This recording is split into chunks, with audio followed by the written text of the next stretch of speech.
Good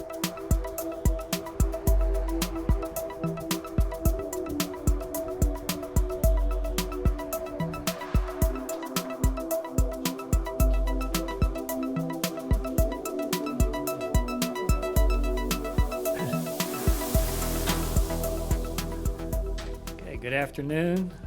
Thank you for coming. My name is Don Connolly, and I'm the Public Information Officer for the U.S. Attorney's Office in Raleigh.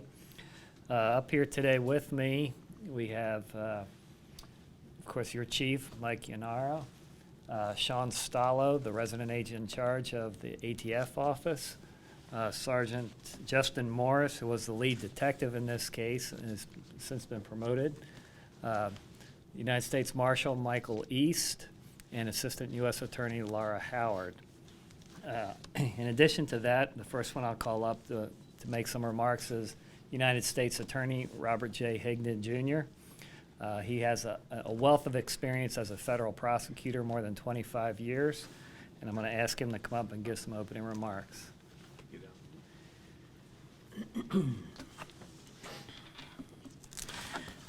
Good afternoon, everyone, and thank you for being here. Yesterday in United States District Court in Greenville, Senior District Court Judge Malcolm Howard sentenced Anthony Dupree Smith, also known as Straight, age 44, of Jacksonville, to 30 years in federal prison as a result of his conviction for drug trafficking activities that, according to the indictment, ran from at least 2013 to 2017. This sentence marked the end of this phase of an investigation which we've called Straight Outta Nauru. More importantly, this marks the end of a very active drug trafficking organization which had victimized the New River neighborhood in Jacksonville and essentially ran an open-air drug market in that neighborhood.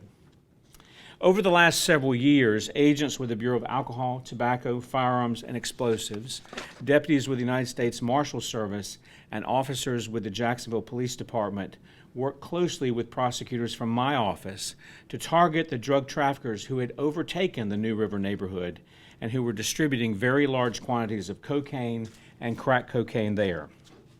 In fact, they found that the members of this organization had been controlling a significant portion of the illegal drug trade in the larger Jacksonville area for a number of years.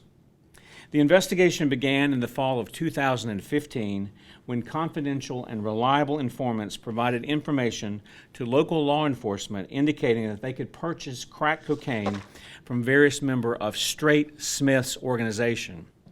Over the course of a 2-year period, from April of 2015 to April of 2017, detectives with the Jacksonville Police Department made 17 controlled purchases of crack cocaine from members of the Smith organization and began to develop a clearer understanding of how the organization operated, how it was controlled, its sources of supply, and its distribution operation. These purchases, as well as the statements of numerous individuals involved in the illegal drug trade, formed the basis of the first wave of indictments brought by my office in July of 2017. In that first round, the following individuals were charged, convicted, and sentenced. Katomi Jamel Cooper of Jacksonville received 156 months in federal prison. Leroy Dinkins, also of Jacksonville, 65 months in prison. Jesse Lee Parker of Jacksonville, 84 months in federal prison. Matthew Smith of Jacksonville, 60 months in federal prison. Kenneth Sylvester Dennis of Jacksonville, 86 months in federal prison. Angelina Renee Deal of Jacksonville, 72 months in prison. Horace Cox of Newbern, 68 months in federal prison. Terry Humphrey of Jacksonville, 24 months in federal prison.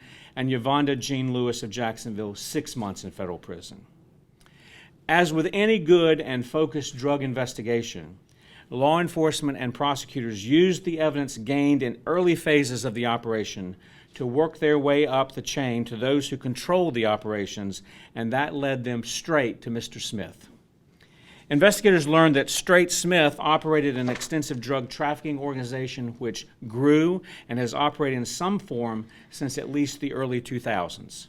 It obtained kilogram quantities of cocaine powder from sources of supply within North Carolina as well as from out of the state. They regularly cooked those kilogram quantities of cocaine into crack cocaine, They utilized a regular team of distributors and sellers that provided crack to other drug organizations as well as directly to regular customers. The organization insulated Strait from the hands-on operations of the organization by distancing him from direct sales, and it generated tens of thousands of dollars in proceeds, which were used to pay for additional drug supply, to compensate members of the organization, and for Strait's own personal gain. In fact, investigators found evidence that Strait had deposited more than $100,000 in U.S. currency into a bank account and could not explain its source other than from drug dealing. The evidence presented by the United States at Strait's trial included evidence of the drugs purchased or seized from members of Strait's operations and who had later admitted that he was their source of supply, quantities of drugs seized from individuals as they were leaving his home, as well as evidence of Strait's unexplained wealth, which was generated by his drug trafficking activities. He was tried before Judge Howard, and a jury convicted him of all charges. That conviction led, of course, to yesterday's 30-year sentence. Now, a word about the importance of these types of investigations. First, this investigation and prosecution is a prime example of the importance of cooperation and collaboration between federal, state, and local law enforcement authorities and prosecutors. Without that close partnership, a prosecution like this is impossible. But because investigators and prosecutors work so closely together, each contributing their resources and knowledge, and because prosecutors in both the state and federal systems combined their efforts, we were able to work our way through this drug trafficking organization to target and ultimately prosecute the man controlling the operations, but who tried to keep his fingerprints off the evidence, and we brought him to justice. This type of prosecution is possible, in my judgment, because the Congress long ago provided us with the necessary tools in order to attack these organizations and their operations. Strong conspiracy laws, serious penalties for drug trafficking offenses, the ability to reward those who cooperate with us by way of reduced sentencing, and certainty in sentencing in federal court. Each of these tools was used with incredible results in this case. I'd like to commend the work of each of the investigative agencies represented here today. The ATF is a strong and constant partner with other federal, state, and local law enforcement and with the attorneys in my office as we seek to disrupt and dismantle drug and violent crime organizations all across the Eastern District. I can't think of a stronger partner in our fight to take back North Carolina from the criminals who are victimizing our communities. Likewise, the United States Marshal Service, under the leadership of my good friend and longtime colleague Mike East, is always at our side in the efforts, and they provide excellent support in this case. I would also note that Mr. East, in his previous role, was a forensic investigator and analyst with my office and actually testified in the trial of this case. The Jacksonville Police Department, like so many of our local law enforcement agencies all across the Eastern District, identified the problem and worked faithfully over many years, sometimes alone and sometimes as part of this federal effort, to rescue one of the city's most vulnerable and victimized neighborhoods from Strait Smith's organization. We all owe them a deep debt of gratitude for the hard work they've done, for the risk they have taken, and for the dangers they faced every day to bring this case to this point. I also want to thank Assistant United States Attorney Laura Howard for her dedication to this investigation.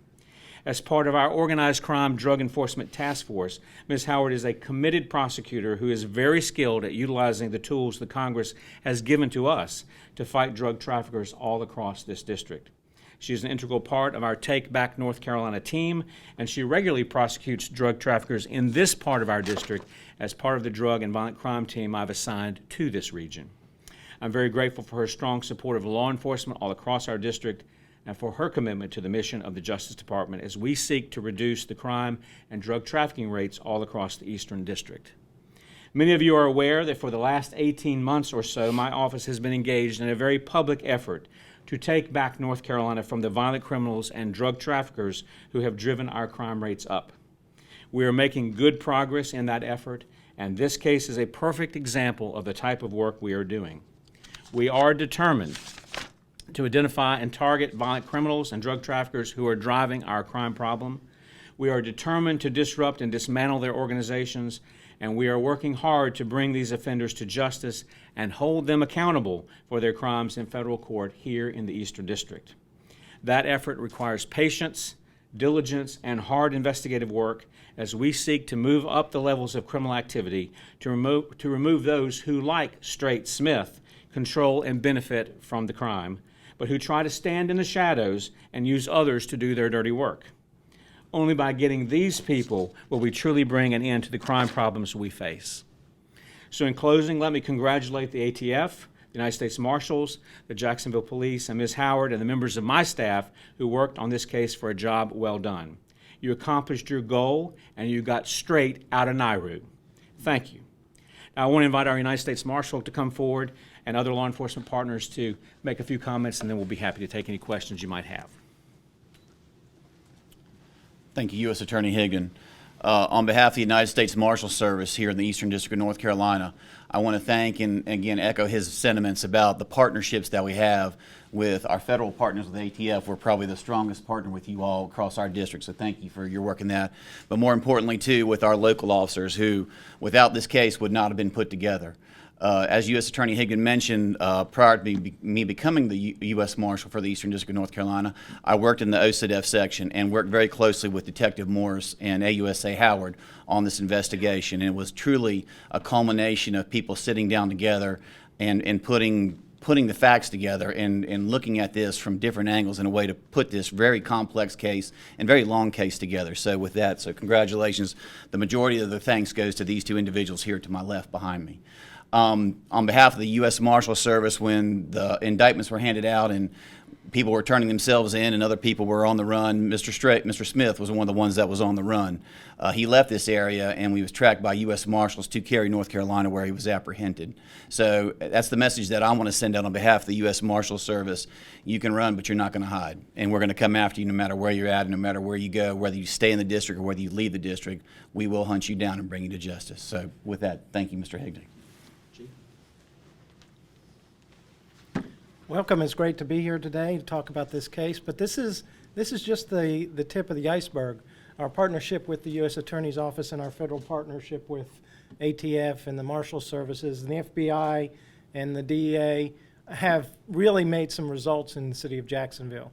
It's made our citizens safer, and it's improved the quality of life of those neighborhoods, and for that I'd like to thank you for that.